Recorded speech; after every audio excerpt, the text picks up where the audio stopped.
The red dust covered everything like blood on a battlefield. Commander Jake Morrison pressed his face against the cold window of the rescue ship and felt his stomach turn.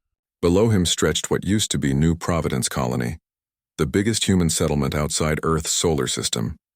Now it looked like hell had opened up and swallowed everything whole. The domes that used to house families were broken open like eggs. The streets where children played were filled with debris and bodies. The gardens where people grew food were burned to ash. 7 million people had called this place home. Now there was only silence and death. Jake had been in the military for 20 years. He had seen combat. He had seen soldiers die. He had seen things that gave him nightmares. But nothing prepared him for this. This was not war. This was slaughter. This was the systematic destruction of an entire colony full of innocent people who had done nothing wrong except try to build a new life on a distant world. The attack had come 3 days ago. The Xanthari fleet had jumped into the system without warning. Their ships had surrounded the colony before anyone could react. The plasma weapons had started firing immediately. The colony's shields had lasted maybe 10 minutes before failing. Then the real killing began. The Xanthari had targeted the residential domes first. Not the military installations, not the defense batteries. The homes where families lived, where mothers tucked their children into bed at night, where fathers read bedtime stories, where grandparents told tales of Earth. Lieutenant Amy Carter walked up behind Jake. Her uniform was clean, but her face was dirty from crying. She had family on New Providence, a sister, 2 nephews, a niece who had just turned 6 years old. They were all gone now, vaporized when the plasma hit their dome. Amy handed Jake a tablet without saying a word. Her hands were shaking. Jake took the tablet and read the report. The numbers made his blood run cold. 7,200,000 confirmed dead. No survivors detected. The scanning crews had been searching for 3 hours. They had found nothing. No one hiding in shelters. No one trapped in collapsed buildings. No one injured waiting for rescue. Just bodies and ruins and the red dust that covered everything. But that was not the worst part. The worst part was in the second section of the report, the communication logs. The rescue fleet had picked up transmissions from the system, not from New Providence. Those had gone silent during the attack. No, these transmissions were from observer ships, Galactic Council observer ships that had been in the system during the massacre, ships that had watched everything happen and done absolutely nothing to stop it. Jake felt rage building in his chest like a fire. The Galactic Council was supposed to be the peacekeeping force in the galaxy. 23 different alien species working together to maintain order and protect the innocent. Humanity had been trying to join the Council for 20 years. Every application was rejected. The Council said humans were too young, too aggressive, too dangerous, not ready to join the galactic community. And now those same Council members had watched as 7 million humans were murdered, and they had not lifted a finger to help. Amy spoke for the first time since entering the observation deck. Her voice was barely a whisper, but Jake could hear the pain in every word. The Council ships recorded everything. They documented the attack from start to finish. They sent reports back to their governments. They followed their non-interference protocols. They let it happen. Jake wanted to punch something. He wanted to scream. He wanted to grab every Council observer and throw them out an airlock. But he was a professional soldier. He had orders. His job was to document the scene and return to Earth with a full report. So he swallowed his rage and turned away from the window. "How long until we can jump back to Earth?" he asked. Amy checked her console. "Engineering says another hour. They want to make sure the jump drive is fully charged. We cannot afford a malfunction in deep space." Jake nodded. "Tell the scanning teams to finish their work. I want every piece of evidence collected. Every transmission recorded. Every image documented. When we get back to Earth, Command needs to see exactly what happened here. They need to understand what the Council allowed to happen." Over the next hour, Jake walked through the ship talking to his crew. Everyone was struggling with what they had seen. The medics who had gone down to the surface looking for survivors came back in shock. The engineers who were scanning the ruins kept breaking down in tears. The communication officers who had listened to the final distress calls from the colony could barely speak. This was not what they had signed up for. They had joined the military to protect human colonies, to explore space, to be heroes, not to collect bodies and document genocide. Jake found himself in the ship's small chapel. He was not a religious man, but he needed somewhere quiet to think. The chapel was empty except for a single candle burning on the altar. Someone had left it there for the dead. 7 million candles would have been more appropriate, but one would have to do. Jake sat in the front pew and stared at the flame. He thought about all the people who had died. The miners who had come to Kepler 442b looking for work. The teachers who had educated the colony's children. The doctors who had healed the sick. The farmers who had grown food in the alien soil. All gone now. All murdered while the galaxy watched. The intercom crackled to life. "Commander Morrison to the bridge. We are ready to jump." Jake stood up slowly. His body felt heavy like gravity had doubled. He took one last look at the candle, and then walked out of the chapel. The bridge was busy with activity when he arrived. Officers were checking systems and running final diagnostics. The view screen showed New Providence one last time. Jake stared at the ruined colony and made a silent promise to the dead. This would not stand. Somehow, some way, there would be justice for what happened here. "All systems green," the helmsman reported. "Ready to jump on your order, Commander." Jake took a deep breath. "Take us home. Earth needs to know what happened here. Earth needs to decide what comes next."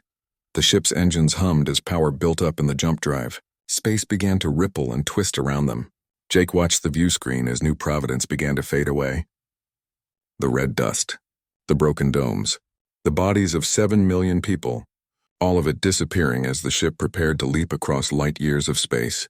In a few seconds, they would be gone, racing back to Earth with news that would change everything. The galaxy had watched humans die.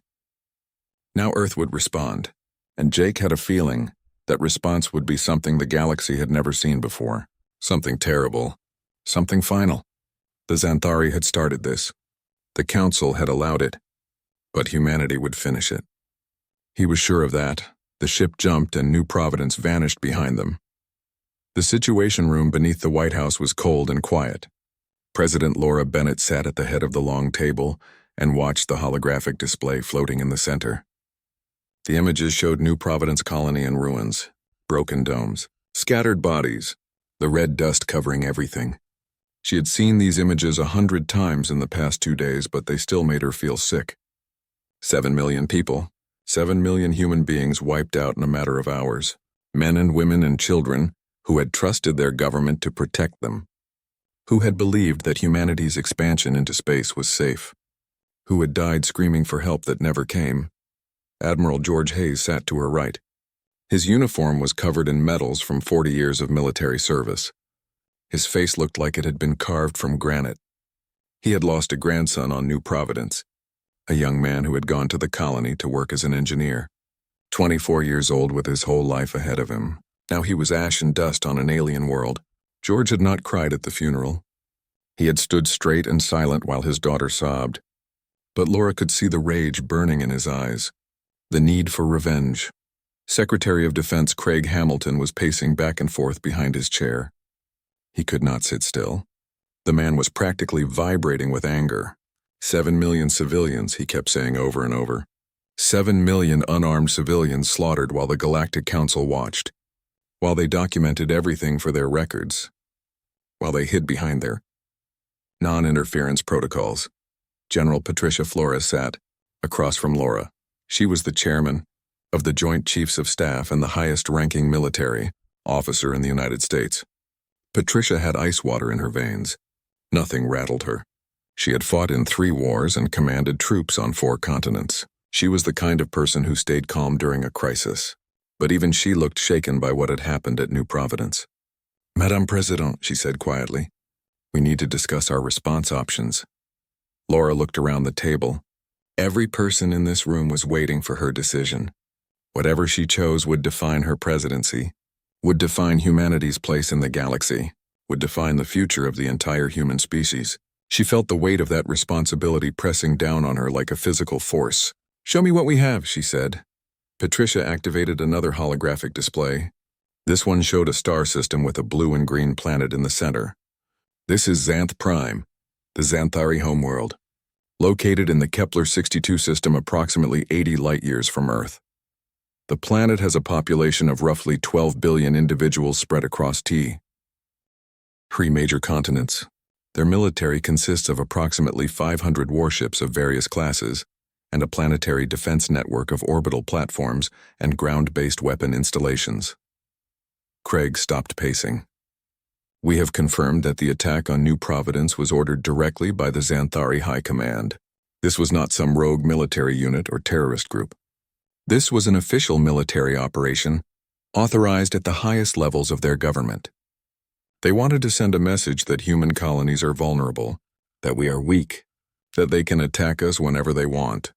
Secretary of State Henry Clark spoke up for the first time. He looked tired and old. Madam President, I must advise caution. If we retaliate against the Xanthari homeworld, we will be killing billions of innocent civilians.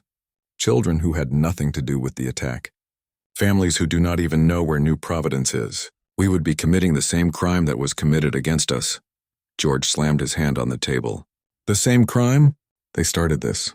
They murdered our people. The Galactic Council established the rules of this galaxy, and those rules say that might makes right, that the strong can do whatever they want to the weak. Fine. Let us show them how strong humanity really is.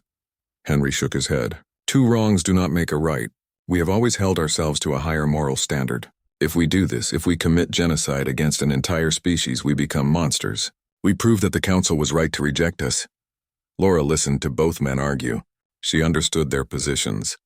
Henry was right that killing billions would be morally wrong.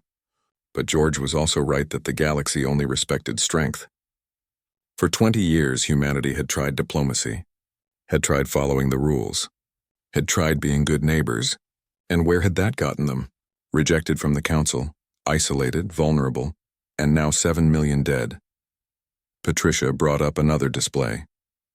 Madame President, I need to brief you on Project Ragnarok. She glanced around the room. What I am about to tell you is classified at the highest levels. Only a handful of people in the entire government know about this program. Laura leaned forward. Go on. For the past 10 years, our scientists have been developing a new type of weapon based on quantum mechanics. We call it a quantum destabilization device. Essentially, it is a machine that can disrupt the fundamental forces holding matter together at a planetary scale. One device can crack a planet's crust. Multiple devices working in coordination can tear a world apart completely. The room went silent. Even Craig stopped moving. Henry looked like he might be sick. George's expression did not change, but Laura saw something flicker in his eyes.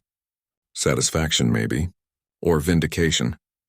We currently have 12 Nova-class warships equipped with these devices, Patricia continued. Each ship is over 1 kilometer long and carries enough firepower to destroy an entire fleet. The Xanthari have never seen anything like them. Neither has anyone else in the galaxy. We kept this program secret specifically for a situation like this. Laura stood up and walked to the wall where a picture of Earth hung. The blue marble floating in space. Home to 10 billion humans, the cradle of their species. She thought about her own children. Katie was 16. Danny was 13. They were safe on Earth, but what about their future? What kind of galaxy would they grow up in? One where aliens could murder millions of humans without consequences? Or one where humanity was strong enough to defend itself? How long would it take? She asked without turning around. To mobilize the fleet? Patricia said. 48 hours. To reach Xanth Prime and complete the operation? Another 72 hours. Less than a week from the order to complete planetary destruction. Henry stood up. Madam President, please. I am begging you to reconsider. There has to be another way. Sanctions, diplomatic pressure. A limited military strike against their government installations. Anything except genocide. Laura turned around. The Council will not help us. We have already sent formal protests. We have demanded justice. We have asked for intervention. They have ignored every request. They have made it clear that human lives do not matter to them. That we are on our own, Craig nodded. Intelligence reports indicate that the Xanthari are planning additional raids on our colonies. They see New Providence as a success. They think we are too weak to fight back. If we do nothing, they will attack again. And the Council will watch again. And more humans will die. George spoke quietly. My grandson's name was Peter. He was going to get married next year. His fiancée was on New Providence too. They died together when the plasma hit their dome. I will never hold my great-grandchildren. I will never see Peter smile again. 7 million families are going through what my family is going through. 7 million families who deserve justice. Laura looked at each person in the room. The military leaders who were ready to unleash hell. The diplomat who wanted to find a peaceful solution. The intelligence analysts who had spent days reviewing every detail of the attack. Everyone was waiting for her decision. The decision that would change everything. She thought about Peter and his fiancée. About the 6-year-old girl who would never grow up. About the teachers and doctors and miners and farmers. About 7 million lives snuffed out while the galaxy watched. And she thought about the future. About Katie and Danny and all the other human children who deserve to grow up safe. Begin Operation Ragnarok, she said. The words felt like stones falling from her mouth. Heavy and final. I want the Xanthari homeworld destroyed. I want every ship. Every installation. Every trace of their civilization wiped from existence. And I want the Galactic Council to watch. I want them to see what happens when you let humans die. Henry closed his eyes. Craig smiled grimly. George nodded once. Patricia pulled out her communication device and began sending orders. Within minutes, the wheels were in motion. The fleet would assemble. The weapons would be armed. And soon the Xanthari would learn that humanity was not weak. That there were consequences for genocide. That Earth remembered its dead. Laura sat back down and stared at the image of New Providence. God forgive us, she whispered. But she knew there would be no forgiveness for what was about to happen. Only blood and fire and revenge. Captain Ryan Cooper stood on the bridge of the HMS Vengeance and watched through the main viewport as the largest war fleet in human history came together. The ships appeared one by one as they jumped into Earth orbit. Each arrival created a ripple in space like a stone dropped into still water. First came the 12 Nova-class warships. These were the giants. Each one stretched over a kilometer from bow to stern. Their hulls were painted black to blend with the void of space. Their weapons batteries bristled along every surface. These were not exploration vessels or cargo haulers. These were machines built for one purpose only: destruction. Around the Nova-class ships gathered the support fleet, destroyers and cruisers and frigates, troop carriers and supply vessels and hospital ships, communications platforms and sensor arrays and electronic warfare pods. Hundreds of ships total, every available military vessel that Earth could spare. This was not a raid or a surgical strike. This was an invasion fleet, an extinction fleet, a fleet designed to end an entire civilization. Ryan had been in the Navy for 15 years. He had served on patrol boats chasing pirates. He had commanded a destroyer protecting mining operations. He had seen combat against raiders and smugglers. But nothing in his career had prepared him for this. The sheer scale of what they were about to do made his hands shake. He gripped the railing in front of his command chair to keep them steady. His executive officer, Commander Lisa Grant, stood beside him reviewing status reports on her tablet. She had been quiet since coming on board. Everyone had been quiet. The whole fleet felt like a funeral procession. Final ship reporting ready, Captain, Lisa said without looking up. Fleet Admiral Karen White is requesting video conference with all ship commanders. Ryan nodded. Put her through to my ready room. I will take it privately. He walked off the bridge into his small office and closed the door. The view screen on his desk activated, showing Admiral White's face. She looked older than Ryan remembered. Her silver hair was pulled back tight. Her uniform was perfect, but her eyes looked tired, like she had not slept in days. Behind her, Ryan could see the bridge of the HMS Retribution, the flagship, the largest warship humanity had ever built. Captain Cooper, she said, I am about to address all commanders simultaneously, but I wanted to speak with you first. I know you have concerns about this operation. I have read your service record. I know the kind of officer you are, the kind of man you are, and I know what I am asking you to do goes against everything you believe in. Ryan sat down slowly. Admiral, with respect, we are about to kill 12 billion people. Not soldiers. Not warriors, civilians, children, babies who have not even learned to walk yet. How is this different from what the Xanthari did to New Providence? Karen's expression did not change. It is different because we did not start this. We did not attack them. We did not murder their people for no reason. They chose to make humanity their enemy. They chose to show us that the galaxy respects only strength. And now we are going to be strong. Strong enough that no one will ever attack a human colony again. At what cost? Ryan asked. Our souls? Our humanity? We become the monsters they think we are. We become survivors, Karen said firmly. Captain, I have a granddaughter. She is 8 years old. Her name is Emma. She likes to paint and read books about space exploration. She wants to be an astronaut when she grows up. She lives on Earth now, but someday she might want to move to a colony world. And when she does, I want her to be safe. I want every species in this galaxy to know that if they touch one human child, we will burn their entire civilization to the ground. That is what this operation is about. Not revenge, deterrence. Ryan wanted to argue, but he could not find the words. He thought about his own daughter, Sophie. She was 8 too, same age as Karen's granddaughter. Sophie's best friend had died on New Providence, a little girl named Emma who liked to draw pictures. Sophie had cried for weeks after hearing the news. She kept asking why the bad aliens had killed her friend. Ryan had not known what to tell her. "I understand, Admiral," he said finally. "I will do my duty." "I know you will," Karen said. "You are a good officer and a good man. That is why this is so hard for you. But sometimes good men have to do terrible things to protect the people they love. Remember that in the hours ahead." The screen switched to show all the ship commanders at once, dozens of faces looking back at Ryan. Some were grim. Some were angry. Some looked scared. Karen's voice came through the speakers, addressing everyone at once. "Captains, in 2 hours we jump to the Kepler-62 system. Our target is Xanth Prime. Our objective is absolute. The Xanthari population is estimated at 12 billion. By the end of this operation, that number will be 0. Ryan felt sick. Hearing it stated so plainly made it real. This was happening. They were really going to do this. Karen continued speaking. "I know what you are all thinking. Many of you are questioning whether this is right, whether this makes us as bad as the Xanthari. Let me be clear. The Xanthari chose this path when they slaughtered 7 million unarmed civilians. The Galactic Council chose this path when they watched and did nothing. We are not the monsters here. We are the consequence. We are what happens when you push humanity too far." The tactical display appeared showing Xanth Prime. The planet looked beautiful from space. Blue oceans and green continents, white clouds swirling in the atmosphere, cities glowing on the night side. It looked almost like Earth. Ryan wondered if the Xanthari had families like humans did, if they tucked their children into bed at night, if they had hopes and dreams and fears. Then he remembered the images from New Providence. The burned bodies, the broken domes, the red dust covering everything. Lisa's voice came over his communicator. "Captain, personal message coming through for you.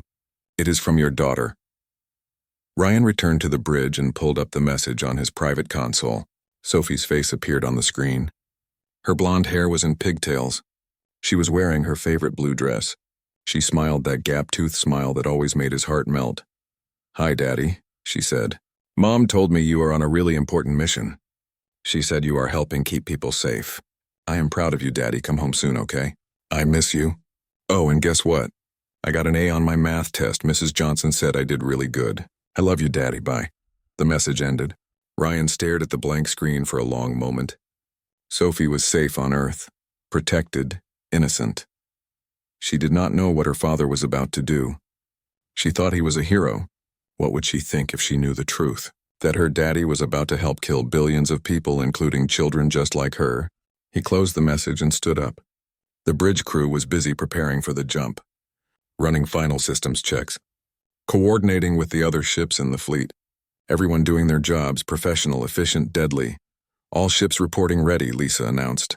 "Fleet Admiral White has given the order. We jump in 5 minutes." Ryan walked to the viewport one last time.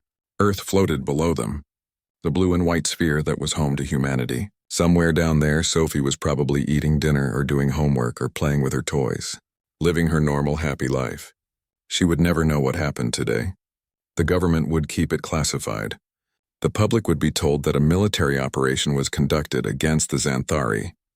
They would not be told the details, would not see the footage, would not know about the 12 billion dead. Maybe that was better. Maybe some horrors were too big to share. 1 minute to jump, the helmsman called out. Ryan returned to his command chair. He gripped the armrests and took a deep breath. All hands to battle stations. Prepare for combat operations upon arrival. We do this quick and we do this clean. No hesitation, no mercy. For New Providence and for New Providence, the bridge crew echoed. The jump drive powered up. Space began to fold around the ship. Ryan felt the familiar sensation of reality twisting. The stars outside stretched into lines. Earth vanished. And then they were gone. The entire fleet jumping through folded space toward Xanth Prime, toward genocide, toward a moment that would change the galaxy forever. Ryan closed his eyes and thought about Sophie, about Emma, about all the human children who would grow up safe because of what was about to happen. He told himself that this was worth it, that this was necessary, that history would understand. But deep down he knew the truth. History would judge them as monsters, and maybe history would be right, but Sophie would be safe. And in the end, that was all that mattered. The human fleet emerged from hyperspace at the edge of the Kepler-62 system like a swarm of angry hornets. Space rippled and tore as hundreds of ships materialized out of folded reality. Alarms began screaming across every Xanthari military installation within seconds. Their sensors had detected the massive energy signatures. Their defense network was lighting up with warnings. An invasion force had arrived, and it was bigger than anything they had ever seen before. Captain Ryan Cooper watched his tactical display as red dots began appearing all over the screen. Xanthari warships moving to intercept. Their planetary defense fleet was scrambling. Orbital platforms were powering up weapons. Ground-based missile batteries were going active. The Xanthari military was responding exactly as Earth's intelligence had predicted. Fast but not fast enough. They were reacting to a threat they did not understand. Could not understand, because they had never faced weapons like the ones humanity had brought. Enemy fleet composition confirmed. Lisa reported from her station. 463 warships of various classes. Multiple carrier groups, heavy cruiser squadrons, destroyer screens. They are forming a defensive perimeter around Xanth Prime. Ryan nodded. The Xanthari had numbers, but numbers would not save them today. Weapon status? All railguns charged and ready. Missile tubes loaded. Point defense systems online. We are ready to engage on your order, Captain. The communication channel crackled to life. A harsh clicking voice filled the bridge.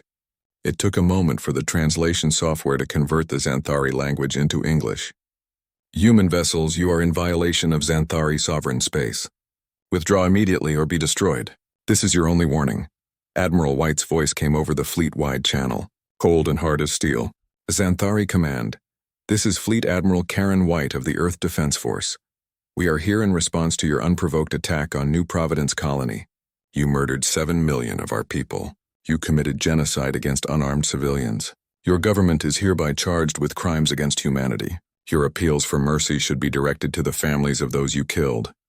There was a pause. Ryan could almost hear the confusion on the other end. The Xanthari had not expected this. They thought humans were weak, thought one attack would be enough to scare Earth into submission. They were about to learn how wrong they were. You dare threaten the Xanthari Empire? The voice came back. Angry now, arrogant. The Galactic Council will hear of this aggression. You will be sanctioned. Your species will be quarantined. You cannot win this fight. The Galactic Council watched our people die, Admiral White said. Her voice was quiet, but everyone on every ship could hear the rage underneath. They did nothing while you slaughtered innocents. Now they can watch you die. Now they can do nothing while we return the favor. The channel went dead. For 3 seconds there was silence. Then Admiral White gave the order that would start the killing. All ships weapons free. Execute Phase 1. Burn them. The human fleet opened fire and hell came to Xanth Prime. Railguns accelerated tungsten rods to a significant fraction of light speed. The projectiles crossed the distance between fleets in seconds. When they hit Xanthari ships, the results were catastrophic. Hulls designed to withstand plasma weapons and particle beams simply evaporated under the kinetic impact. Ships that had ruled this sector of space for generations were torn apart like paper. Explosions blossomed across the void as reactors breached and ammunition stores detonated. The Xanthari fleet tried to return fire, but they were outranged and outgunned. Their plasma cannons could not reach the human ships. Their missiles were intercepted by point defense systems that tracked hundreds of targets simultaneously. For every shot the Xanthari fired, the human fleet fired 1,000. It was not a battle. It was an execution. Ryan watched his weapons officer coordinate the HMS Vengeance's fire with cold efficiency. Target the orbital defense platforms. I want every satellite and station eliminated. Nothing gets to stay in orbit. The ship's railguns swiveled and fired in rapid succession. Bright flashes lit up the darkness as orbital installations died. Communication satellites, sensor arrays, defense platforms, manufacturing stations. Everything humanity could target was being systematically destroyed. The Xanthari had built their orbital infrastructure over centuries. It was being erased in minutes. Enemy fleet breaking formation, Lisa called out. They are attempting to scatter. Some ships are trying to flee the system. Admiral White's response was immediate. Pursuit protocol. Nothing escapes. Hunt them down. Human destroyers and frigates broke from the main fleet and chased the fleeing Xanthari ships. It was like watching wolves chase rabbits. The human vessels were faster and more maneuverable. One by one, the Xanthari ships were caught and destroyed. Some tried to surrender. Some broadcast distress signals. Some simply activated their self-destruct systems rather than face capture. None of it mattered. The orders were clear. Total elimination. The battle lasted 42 minutes from first shot to last. When it was over, the Xanthari defense fleet was gone. Debris fields marked where proud warships had once patrolled. Escape pods drifted in the void, but no rescue ships came for them. The human fleet did not fire on the escape pods, but they did not pick up survivors either. Those Xanthari would die slowly as their life support ran out. A mercy compared to what was coming next. Ryan stared at his tactical display. The space around Xanth Prime was clear. The planet floated defenseless before them. He could see the cities on the night side. Millions of lights. Billions of people going about their lives. Working and eating and sleeping. Completely unaware that their world was about to end. He felt his stomach twist. This was the moment. This was when they crossed the line from soldiers to monsters. Phase 2, Admiral White ordered. Nova-class ships take position around the target. Prepare quantum destabilization devices. The 12 massive warships moved away from the main fleet. They arranged themselves in a perfect sphere around Xanth Prime. Each ship moved to a precise location calculated by the tactical computers. When they were in position, they stopped and began extending their weapon arrays. Long mechanical arms unfolded from the hulls. At the end of each arm was a device that looked almost organic, like some kind of technological tumor. These were the quantum destabilization devices, the weapons that could crack a world. Captain, we are receiving transmissions from the planet's surface, Lisa said. Her voice was shaking. Hundreds of channels, thousands. They are civilian broadcast. They know what is happening. They are begging us to stop. Ryan closed his eyes. He could imagine the scenes playing out below. Parents grabbing their children. People running into the streets. Panic spreading through the cities like wildfire. Everyone looking up at the sky and seeing the human fleet. Seeing death hanging above them like a sword. Block all incoming transmissions, he said quietly. Sir? Lisa looked at him with wide eyes. Block them, Commander. That is an order. Ryan's voice was hard. If they listened to those voices, they would hesitate. If they hesitated, they might not go through with it. And if they did not go through with it, then New Providence died for nothing. Then humanity remained weak and vulnerable. Then Sophie and Emma and all the other children would never be safe. I do not want to hear them. No one on this ship hears them. Lisa's hands moved across her console. The desperate pleas fell silent. The bridge was quiet except for the hum of the ship's systems. Every officer at every station was focused on their work. No one spoke. No one looked at each other. They were all trying not to think about what they were doing. All Nova-class ships report ready, the tactical officer announced. Quantum destabilization devices armed and online. Targeting solutions locked, awaiting final authorization. A new voice suddenly broke through on the emergency channel. Earth Fleet, this is Galactic Council Observer Ship Harmony. You must cease this action immediately. What you are planning is genocide. Mass murder on an unimaginable scale. You will be condemned by every civilized species in the galaxy. Please, we are begging you, do not do this. Admiral White's response was ice cold. Observer Ship Harmony. You sat in orbit above New Providence and observed while our people were slaughtered. You watched children burn. You recorded their screams for your reports. You did nothing. Now you can observe this. Now you can record this. And maybe you will learn something about consequences. Maybe you will learn what happens when you let humans die. Admiral White, please, there are 12 billion people on that planet. Innocent people who had nothing to do with the attack on your colony. You cannot hold them responsible for the actions of their government. We held 7 million innocent people on New Providence, Admiral White said. Your council decided their lives did not matter, that human lives were expendable. Fine, now Xanthari lives are expendable. You established the rules. We are just playing by them. This is madness. This is evil. You will regret this. The only thing I regret, Admiral White said, is that it took us this long to respond. All ships, final weapons check. Prepare to fire on my mark. Ryan gripped his chair. This was it. The point of no return. In seconds they would give the order and 12 billion living beings would die. 12 billion futures would end. 12 billion stories would be cut short. Children who would never grow up. Artists who would never create. Scientists who would never discover. Lovers who would never meet. All of it ending because of what happened at New Providence. Because humanity had decided that survival was more important than morality. All systems green, Lisa reported. Her voice was barely a whisper. We are ready. Admiral White spoke one last time.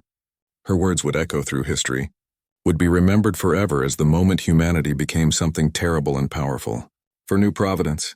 For every human who died while the galaxy watched. For every child who will never grow up. For the future of our species. All Nova-class ships fire. 12 beams of pure quantum energy lanced down from orbit. They pierced the atmosphere of Xanth Prime like spears of light. They struck the planet's surface at precisely calculated points along the major tectonic boundaries. For 3 seconds, nothing seemed to happen. The beams just hung there connecting the ships to the planet below. Then Xanth Prime began to die. The planet broke apart slowly at first. Cracks appeared along the surface, spreading out from the 12 impact points like spiderwebs across glass. The quantum destabilization devices had disrupted the fundamental forces holding the planet's matter together. The ground began to shake. Earthquakes measuring beyond any scale humanity had ever recorded rippled across every continent. Mountains collapsed. Cities crumbled. Oceans boiled away into steam. And then the crust itself began to split open. Captain Ryan Cooper watched from the bridge of the HMS Vengeance as Xanth Prime died. Massive chunks of rock the size of continents lifted away from the planet's core. Lava fountains thousands of miles high erupted from the wounds. The atmosphere ignited and burned away in minutes. The beautiful blue and green world that had looked so much like Earth became a hell of fire and destruction. And through it all, 12 billion Xanthari were dying. Burning, crushed, suffocated, vaporized. Every single one of them. The process took 30 minutes from start to finish. When it was over, there was no planet anymore. Just an expanding field of debris. Rocks and dust and the ashes of an entire civilization spreading out into space. Where Xanth Prime had orbited its star, there was now only rubble. The Xanthari species had been erased from existence. Their homeworld destroyed. Their people extinct. Their history ended. All of it gone in less time than it took to watch a movie. Ryan turned away from the viewport. He could not look anymore. His hands were shaking. His stomach was churning. He had just helped commit the greatest act of mass murder in human history. 12 billion dead. The number was so big it did not even feel real. How could anyone comprehend that much death? How many New Providence colonies would it take to equal 12 billion? Over 1,700. They had just killed the equivalent of 1,700 New Providence attacks. And for what? Revenge, justice? To send a message? Captain, orders from Fleet Command, Lisa said quietly. We are to return to Earth immediately. All ships are being recalled to defensive positions around human colonies. Ryan nodded but did not speak. He could not trust his voice right now. Around the bridge, his crew worked in silence. No one was celebrating. No one was cheering. There was no victory here. Just a terrible thing that had been done and could never be undone. The fleet began the long journey home. Ships jumped away one by one, until only the observer vessels remained. The Galactic Council ships that had watched everything, that had recorded every moment of Xanth Prime's destruction. Soon the images would spread across the galaxy. Every species would see what humanity had done. Every government would understand that Earth was not to be trifled with. The message had been sent, written in fire and blood across the void. 2 days later, Ryan stood in President Laura Bennett's office. She looked tired. Too older somehow, like the weight of what had happened was physically crushing her. She sat behind her desk with her hands folded and stared at him for a long moment before speaking. The Galactic Council has called an emergency session, she said. They are voting on whether to classify humanity as a threat species. Whether to authorize military action against Earth. I am supposed to address them in 1 hour. What will you tell them, Madame President? Ryan asked. Laura smiled, but there was no warmth in it. The truth. That we did what we had to do. that we will do it again if necessary. That human lives matter, and anyone who thinks otherwise will learn the same lesson the Xanthari did. She stood and walked to the window. Outside, the sun was setting over Washington. The sky was painted orange and red, beautiful and peaceful, so different from the hell they had created at Xanth Prime. "How are you holding up, Captain?" Ryan wanted to say he was fine, that he was a soldier and soldiers followed orders, but he was tired of lying, tired of pretending. "I keep seeing it. The planet breaking apart, knowing that billions of people were dying every second. Children, babies, people who never did anything wrong except be born Xanthari. I followed my orders. I did my duty, but I do not know if I can live with what we did." "Good," Laura said. She turned to face him. "If you could live with it easily, then you would be a monster. The fact that it haunts you means you are still human, still moral. But being moral does not mean being weak. It does not mean letting our people die because we are afraid to be strong. Is that what you will tell the Council?" "I will tell them that Earth is done asking for permission, done begging to be treated as equals. We tried diplomacy for 20 years and it got us nowhere. We followed the rules and the rules failed us. So now we make our own rules. And rule number 1 is simple. Do not touch our people. Do not threaten our colonies. Do not test our resolve, because if you do, we will end you. Completely. Finally. The way we ended the Xanthari." Ryan thought about Sophie, his little girl who thought her daddy was a hero, who did not know what he had done. "What about the moral cost? What about our humanity?" "Our humanity is our children growing up safe," Laura said. "Our humanity is our colonies thriving without fear. Our humanity is making sure that what happened at New Providence never happens again. Yes, we did a terrible thing. Yes, we have blood on our hands. But that blood bought us security. It bought us respect. It bought us a future." 1 hour later, the President addressed the Galactic Council. The chamber was packed with representatives from 23 different species. Insectoid beings and reptilian creatures and things that looked like living crystals, all of them staring at the human who had ordered genocide. The room was loud with arguments and accusations. Laura waited for silence. When she finally spoke, her voice was calm and clear. "Members of the Galactic Council, I stand before you today to address the destruction of Xanth Prime. Many of you have called humanity monsters. Savages. A plague that must be contained. You are correct." She paused and let that sink in. "We are monsters. We are savage. We are dangerous. And you made us this way." The chamber erupted in shouts. Laura raised her hand and continued. "For 20 years, Earth petitioned to join your council. We sought your protection. We followed your laws. We tried to be good neighbors. And what did we get? Rejection, isolation. And when the Xanthari attacked New Providence, when they murdered 7 million of our people, you watched. You documented. You did nothing." A tall insectoid being stepped forward. This was High Chancellor Vrixtal, the leader of the council. "The attack on New Providence was regrettable, but your response was disproportionate. You have committed genocide. This cannot be tolerated. Cannot be tolerated?" Laura's voice rose. "Then do something about it. Send your fleets. Try to punish us. Try to make us pay for what we have done. We will be waiting with the same weapons that destroyed Xanth Prime. And we have 42 colonies across 18 star systems. Every single one is armed. Every single one is defended. Every single one is ready to turn your worlds into debris fields if you threaten us." She stepped closer to Vrixtal. "You established the rules of this galaxy. Might makes right. The strong prey on the weak. The Xanthari learned to play by your rules and they attacked us thinking we were weak. Now they are extinct. Let that be a lesson to everyone here. Humanity is not weak. Humanity is not prey. And anyone who forgets that will share the Xanthari's fate."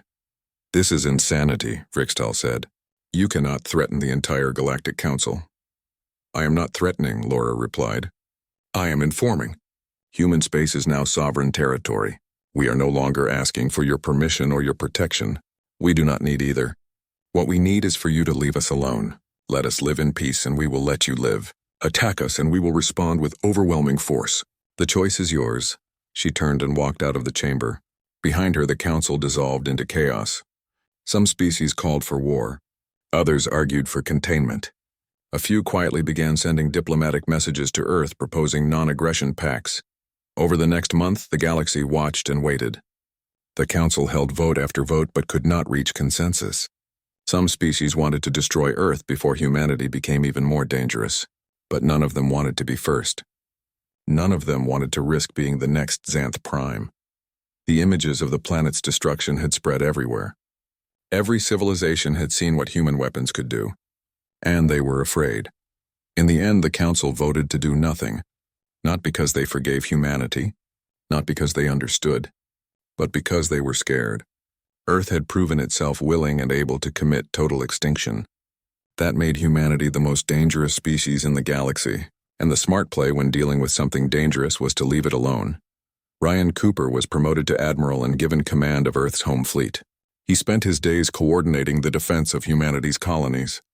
He spent his evenings with Sophie, helping with homework, reading bedtime stories, being a normal dad. But every night before sleep, he would stand at his window and look up at the stars. Somewhere out there was a debris field that used to be a living world, 12 billion ghosts floating in the void. Their deaths were on his hands. On all their hands, Sophie was safe now. Every human child was safe. The galaxy feared Earth, and that fear would protect them for generations. No alien species would dare attack a human colony. Not after what happened to the Xanthari. They had paid for safety with blood. 12 billion lives for the security of humanity's future. Ryan told himself it was worth it. That they had no choice. That this was the only way. But late at night, when he could not sleep, he wondered if that was true. He wondered if there had been another path. A better way. But those thoughts led nowhere good, so he pushed them down and focused on what mattered. Sophie. The future. The survival of his species. The galaxy would remember Xanth Prime. They would remember what Earth had done. They would remember the day humanity showed its teeth. And they would be careful. They would be respectful. They would leave human colonies alone. Mission accomplished. Objective achieved. 7 million dead avenged with 12 billion more. The math was brutal, but the result was clear. Earth was safe. Humanity would survive. And the galaxy had learned to fear them.